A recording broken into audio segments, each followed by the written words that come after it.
खुलुमबाय रायजोफोर, गिबियावनो बयखौबो आंनि बे लेटेस्ट बड' क्रिएटर चेनेलाव बरायनानै लाग्रोबाय। दिनै मोनाबिलिनि खौरांफोरा जाबाय। गिबि खौराङाव दङ, रायजोआव सानफ्रोमबो गोमाना थानाय सुबुंफोरनि जाथायफोरा बांबोगासिनो दं। माब्लाबा लाइमोन सिख्ला, माब्लाबा हाबा जाखानाय आइजो। बे खेबाव फिन सिवालकुसिनिफ्राय बास्तर नगरीनि सासे सिख्लाया गोमादों। जाय सिख्लानि मुङा धृतिका बैश्य, जेराव थांनाय 14 डिसेम्बर खालारनिफ्रायनो गोमानानै दं। बेनि नखरनि सुबुंफोरा नागिरनानै राहा गैयै जानानै दं, जेराव सिख्लाखौ नागिरब्लाबो मोनाखै। बे सिख्लाखौ मेहेन्दी महरगिरि होननानैबो मिथिनो मोनो, जेराव 18 डिसेम्बर खालि बियो साननि समाव मेहेन्दी फुननो थाखाय न'निफ्राय ओंखारलांदोंमोन। नाथाय खामानिनि थाखाय न'निफ्राय ओंखारलांनाय दसे समनि उनावनो बिनि मबाइल फना बन्द जादोंमोन एबा अफ जादोंमोन। बै समनिफ्रायनो बिथांनि नखरनि सुबुंफ्रा गोमानाय जाथायनि बागै सिवालकुसि पुलिस थानानोबो खौरां हरो, नाथाय दिनैसिम बे सिख्लानि जेबो खौरां गैया। बेनि अनगायैबो बेनि बिबथै आरो बिमाया गोमानायनि जाउनाव लोरबां देहायाव दं। बेनिखायनो बिथांनि नखरनि सुबुंफोरा खावलायहरदों दि सोरबाफोर बबेयावबाफोर नुसनबायदोंब्ला 9101021167 नम्बराव खौरां हरनो खावलायदों। बांलादेश हादोराव हिन्दु बुथारनाय जाथाया गासै बुहुमखौनो सोमोनांहोदों।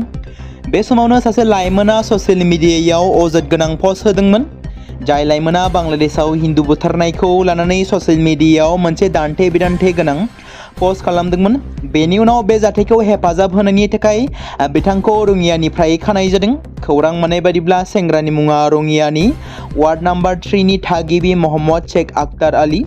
बिथाङा बल' चायवाला मुंनि मोनसे इन्स्टाग्राम एकाउन्टनिफ्राय मोनसे दान्थे-बिदान्थे गोनां भिडिअ पस्ट खालामदोंमोन आरो बे भिडिअखौ ससियेल मिडियायाव गुवारै फोसावनाय जादोंमोन, जायनि जाहोनाव बिथांखौ खानाय जादों।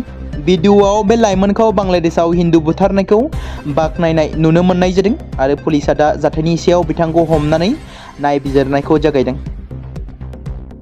फिन आरोबाव रायजोआव एभेक्सन खालामदों। बे खेबाव क'क्राझार जिल्लायाव आयेन बेरेखा न' लुनानै थाग्राफोरखौ गोख्रों नोजोर होनायजों लोगोसे न' लुनायफोरखौ जेसिपिजों सिलिंखार खालामदों। मिथिनो मोननाय बायदिब्ला दिनै क'क्राझार रेल लामानि साखाथियाव थानाय एबा साखाथिनि हायाव थानाय न'फोरखौ एभेक्सन खालामदों क'क्राझार जिल्ला खुंथाय आरो पुलिस बिफाना। आसामनि साखाथि हादर बांलादेशआव हिन्दु सुबुंफोरनि सायाव उदखार खालामनाय आरो दिपु चन्द्र दासखौ अरजों सावनानै बुथारनाय जाथायखौ लानानै हादोरनि दाब दाब जायगायावनो हिन्दु सुबुंफ्रा गोख्रोङै खुद्रिसारदों। दिनैबो तामुलपुर जिल्लानि बारो भुटान सिमानि दारांगा मेलायावबो हिन्दु जागरण मन्च आरो नाग्रिजुलियाव अन्तराष्ट्रीय हिन्दु परिषद आरो बजरं दल तामुलपुर जिल्लानि बानजायनायाव मुसुखा सावनानै बांलादेशनि हेंथायै गोख्रों सोमावसारदों। बारो भुटान सिमानि हादोरारि राजालामायाव बांलादेशनि गाहाय मन्त्रि मोहम्मद इउनुसनि मुसुखा सावनानै गोख्रों खुद्रिसारदों। विश्व हिन्दु परिषद, हिन्दु जागरण मन्च आरो बिजेपि हान्जानि मावथिफोरा। बेबादिनो आरोबाव बांलादेशआव हिन्दुफोरनि सायाव उदखार खालामनायखौ नोजोर बोनानै तामुलपुर जिल्ला कमिटियाबो गोख्रों रावजों सोंखारिदों, लोगोसेनो सोमावसारनाय हाबाफारि लादों। नाग्रिजुलि बैग्रिकुटियाव बांलादेशनि गाहाय मन्त्रि मोहम्मद इउनुसनि मुसुखाखौ सावनानै बांलादेश सोरखार मुर्दाबाद, हिन्दुफोरनि सायाव उदखारि खालामनायखौ बन्द खालाम बायदि स्लगानजों गोमसारहोदों। आसामनि दाब दाब जायगायाव गोबां समफोरावनो मानसि गोमानाय जाथायफोरखौ नोजोर बोनानै माब्लाबा समाव गोथै सह बोखांनाय जाथायफोरा खोनानो मोनबोबाय थादों। बेबादिनो फिन आरोबाव क'क्राझार सहरनि सोनाब फारसे रेलवे स्टेशननिफ्राय सिनाय मोनै सुबुंनि जिउ गैयै देहा बोखांनो मोननाय जादों। गोदान दिल्लीयाव थानाय बांलादेश हाइ कमिसना मिशननि खाथियाव हेंथा सोमावसारनायनि थाखाय भिजा सिबिथायखौ थि नङै समसिम दोनथ'दों। सोनाब बेंगलनि त्रिपुरा, सिलिगुरियाव दिन्थिफुंनाय आरो बुफाय फुसिनि उनाव बे रोखोमसे होबथानायनि उनाव बे थांखिखौ लानाय जादों। मिशनफोरा दोनथ'नायनि थाखाय एंगारनो हायै जाथायफोरखौ मुंख'दोंमोन। बांलादेशनि फरायसा दैदेनगिरि शरीफ उस्मान हादीनि थैनायनि उनाव गंनै हादोरनि सोमोन्दोआव दुंहाव थासारि आरो दुंहाव थासारिनि गेजेराव बे थांखिखौ लानाय जादों, जायनि थाखाय बांलादेशआव भारत बेरेखा सोमावसारनायखौ जागायदोंमोन। भारत हादोरा बांलादेश हाइ कमिसनाव रैखाथि सिमफायनायनि दाबिफोरखौ नेवसिदों आरो बेखौ नंखाय फोसावनाय बुंदों। दुलाराय बर' फरायसा आफादनि 58थि बोसोरारि जथुम्माखौ 2026 मायथाइनि 5, 6 आरो 7 फेब्रुवारि खालाराव उदालगुरि जिल्लानि टंलायाव खुंफुंगोन।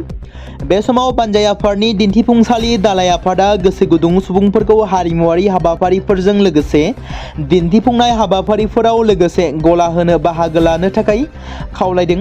दा बेनिखायनो गोसो गुदुं बिथांमोना 9577 657141 7002363946 नङाब्ला 7002558536 जानबुं नम्बराव फोनांजाब खालामनो थाखाय खावलायहरदों पान्जाय आफादनिफ्राय।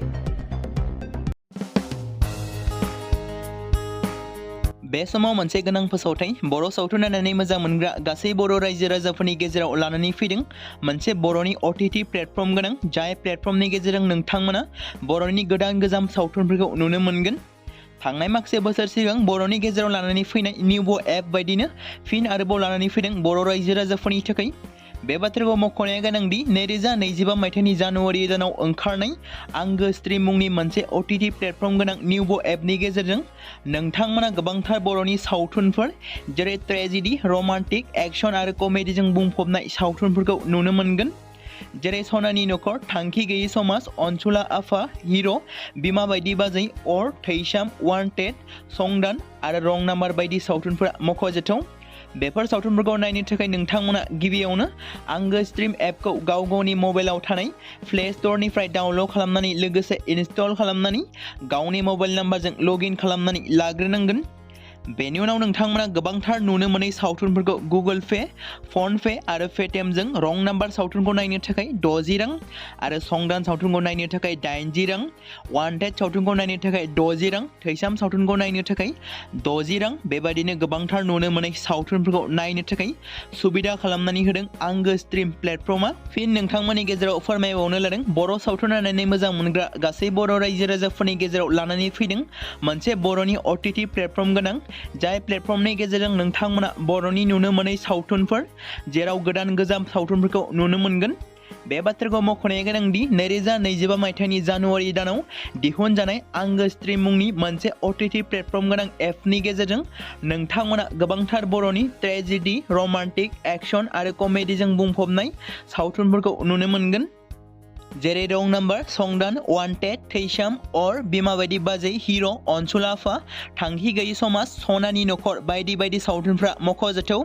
बेफोर सावथुनफोरखौ नायनो थाखाय नोंथांमोना गिबियावनो आंगो स्ट्रीम एपखौ गावनि मबाइलाव थाखानाय प्ले स्ट'रनिफ्राय इनस्टल खालामनानै गावनि मबाइल नाम्बारजों लगइन खालामखांनायनि उनाव नोंथांमोना गोबांथार नुनो मोनै सावथुनफोरखौ गुगोल पे, फन पे आरो पेटिएमजों रं नाम्बार सावथुनखौ नायनो थाखाय 60 रां, संदान सावथुनखौ नायनो थाखाय 80 रां, वान्टेड सावथुनखौ नायनो थाखाय 60 रां, थैसाम सावथुनखौ नायनो थाखाय 60 रां बेफोरबायदिनो अर सावथुनखौ नायनो थाखाय 60 रां पे खालामनांगोन।